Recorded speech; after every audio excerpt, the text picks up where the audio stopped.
ప్రగతి భవన్ అని పేరు పెట్టి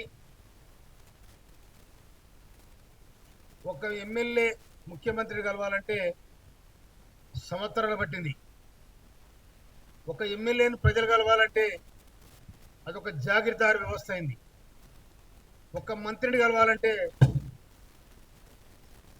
అది ఒక జాగీర్దార్, అదొక ప్రజా వ్యతిరేక విధానంలో వాళ్ళు కొనసాగింది.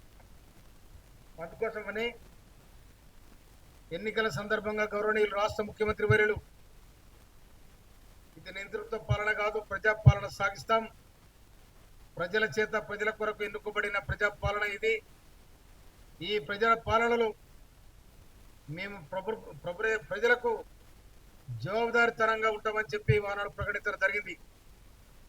దాంట్లో భాగంగానే ఇది ఒక గడిలాగా నిర్మించుకున్న ప్రగతి భవన్లు వాళ్ళు ఒక సంస్థానాధీశులుగా ఇది మా జాగీర్, ఇది మా వ్యవస్థ కనుక మేము చెప్పిందే వేదం అనే తరీకలో వాళ్ళు